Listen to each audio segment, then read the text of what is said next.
This video is made possible by Brilliant.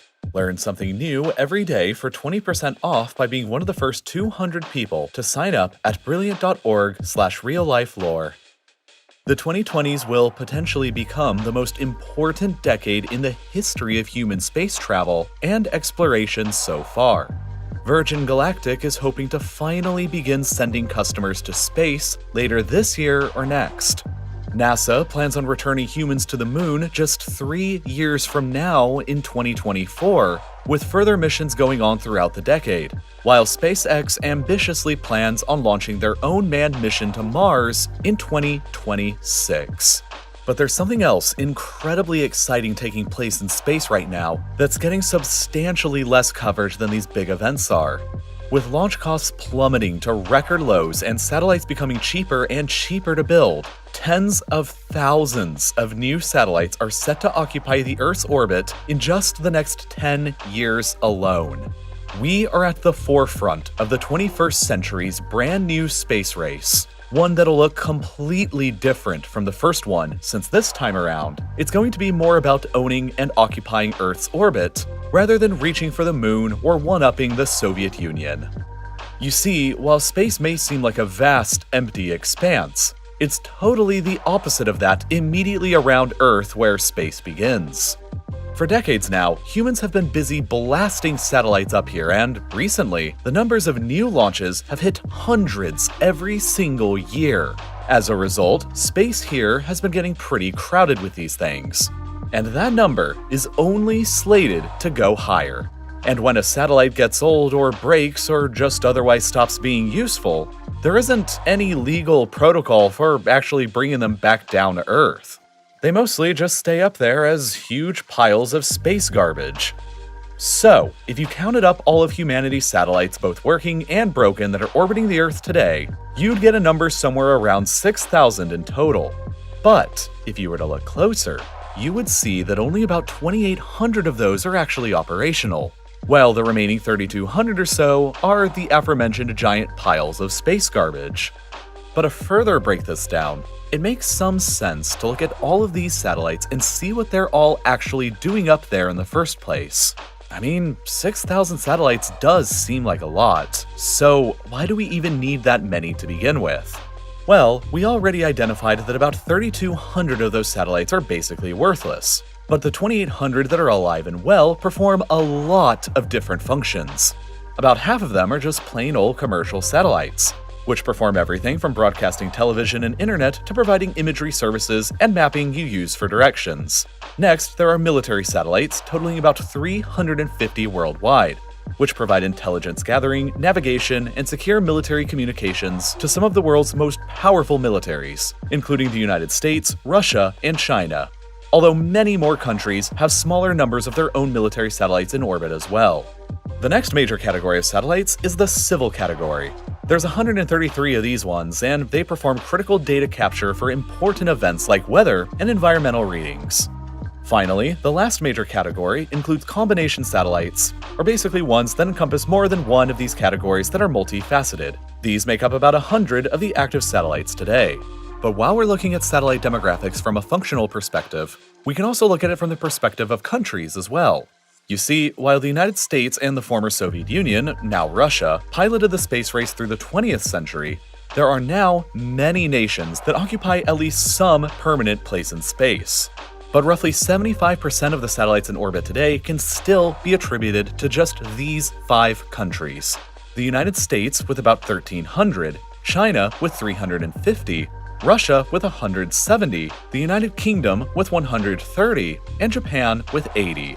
There's a lot of satellites already up there in orbit, but this has all just been setting up the tip of the iceberg of the coming satellite revolution. Between 2010 and 2020, humanity collectively launched about 2,500 satellites into orbit. The 2020s, on the other hand, could see as many as 10,000 brand new satellites entering into Earth's orbit, more than 3 times the number of operational satellites that exist right now. This is going to cause revolutionary changes in everyday life for all of us, and most of the reasons it's going to be finally possible to do so is because of the incredible cost reductions across the entire space industry over the past few years. 40 years ago, back when the first NASA space shuttle launched, it was substantially more expensive to haul mass into orbit. For example, in 1981, when the shuttle first began flying, the cost to transport 1 kilogram of stuff into orbit was an astounding $85,216. Over time, NASA did a great job of gaining greater efficiency with the Space Shuttle program, but even by 1995, after 14 years of progress, the cost was still at $26,884 per kilogram. It wasn't until almost a decade later after that, in 2006, when the SpaceX Falcon 1 first flew, that we first ever saw a realistic launch cost of under $10,000 a kilogram. A decade later on from there, in 2016, and the costs had been even further reduced to only $5,685 a kilogram by the Atlas V rocket. Reduced even further just a few moments afterwards when the Falcon 9 was introduced, which saw launch costs drop even further to below $2,000 per kilogram for the first time, which is about where we stand today. In other words, it's 42 times cheaper to send things into space today than it was just 40 years ago. But reducing costs doesn't end at just $2,000 a kilogram. NASA hopes to eventually get this down to under $1,000 by the year 2040. These drastic reductions in cost have opened up space and satellite launches to a much wider pool of people, countries, and corporations. Even Zimbabwe, one of the poorest countries in the world with an annual inflation rate currently over 700%, has set aside funds to launch their own satellite by the end of the decade. And while launch costs certainly have fallen a substantial amount, it also helps that these savings can be combined with the extreme cost reductions in actually building satellites too. You see, in many ways, the same revolution that transformed personal computing and placed a cell phone in nearly everyone's pocket is finally reaching satellites today.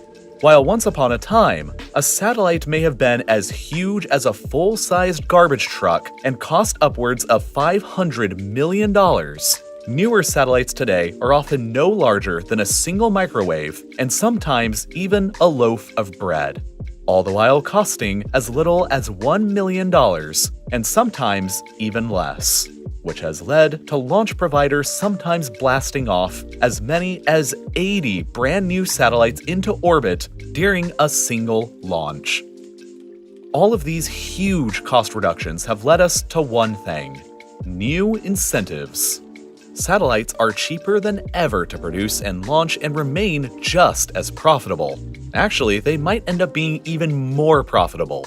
Companies like SpaceX, OneWeb, and even Amazon all have big ambitions this decade and beyond to create massive constellations of their own satellites that'll work together as a group to provide near full coverage of the entire planet's surface, which will make incredible, revolutionary changes to all of our lives. You could get a good and stable internet connection, phone call, download, and upload speeds literally anywhere you are on the planet, regardless of how remote a place you think you're in. This will be possible because, unlike more traditional satellites, these constellations will operate much closer to Earth's surface here in an area known as low Earth orbit, or the area between 100 and 2,000 kilometers above the Earth's surface. Here, the distance between the satellites and Earth itself is relatively small, keeping latency and overall communication speeds surprisingly fast. And according to the United States' Federal Communication Commission, there could be as many as 100,000 satellites orbiting the Earth in just the next couple of decades. This will, for the first time in history, open up the internet to the entire human species regardless of geographic location. This revolution will no doubt bring across unprecedented technological change and unleash global communications on a level never before seen. But it also comes with many challenges. For one, the astronomy community is already pretty on edge about the whole thing because, even now, with a relatively fewer number of satellites streaming by Earth within low Earth orbit, they're pretty annoying. You see, most satellites reflect some amount of sunlight, and thus, they form small streaks across the night sky when zipping overhead. That doesn't sound too bad, but it's already completely ruining a lot of observatory imaging from ground-based observatories.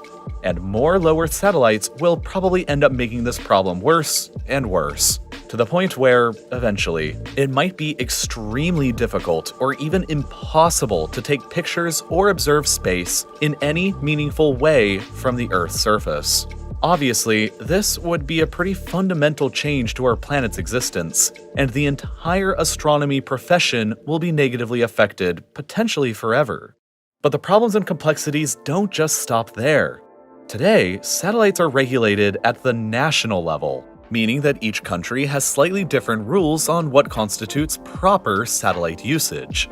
While all countries generally are guided by the Outer Space Treaty of 1967, large satellite constellations, and even mega constellations of satellites from 21st century billionaires, were simply just never thought of at the time, and important rules for governance of these kinds of systems don't really exist right now.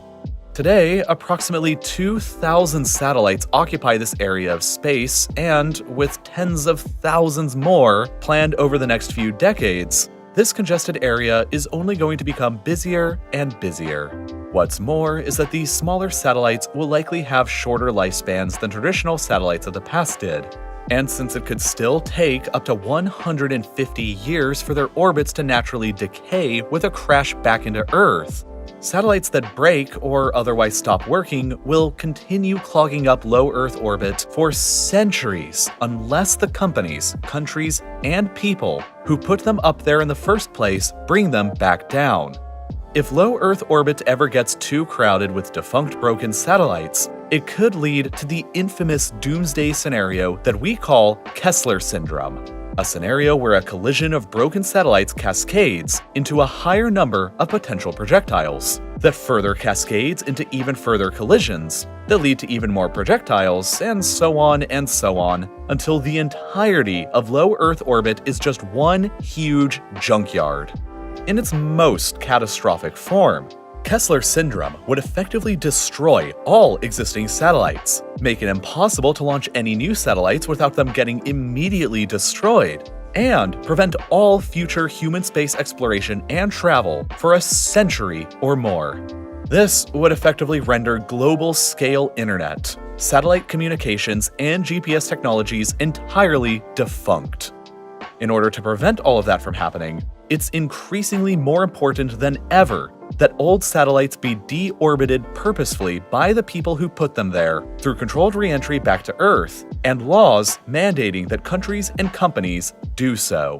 There is no doubt that the benefits of the coming satellite revolution will produce incredible economic and societal gains. But while doing so, we must also ensure that space remains safe and accessible for every future generation to come.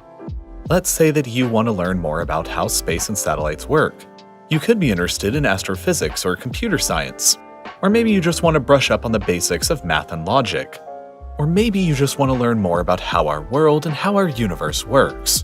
So what should you do? Well, you're already watching educational videos here on YouTube, which is a great start. But in order to really learn something, you have to actually do it. And that's where Brilliant can come in to help. Brilliant is a website and app built off of this exact principle. You learn best while doing and solving in real time.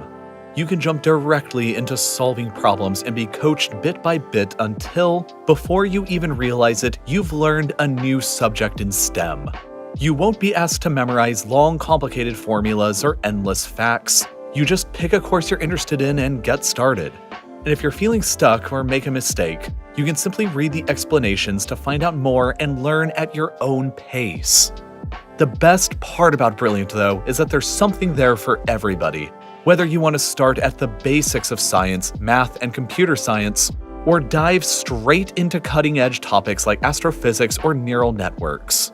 I always struggled with learning complicated STEM subjects while I was in school because it was easy for me to just get overwhelmed by a huge wall of information. that was difficult to ever focus on. But now, Brilliant has helped me so much with learning about all of these things that I used to think were just a lost cause. And they help me make videos like the one you just watched. So if you'd like to join me and the community of 8 million learners and educators today, you can start on anything from astrophysics to Algebra 2 for 20% off by being one of the first 200 people who go to brilliant.org/reallifelore or by following the link down in the description. And as always, thank you so much for watching.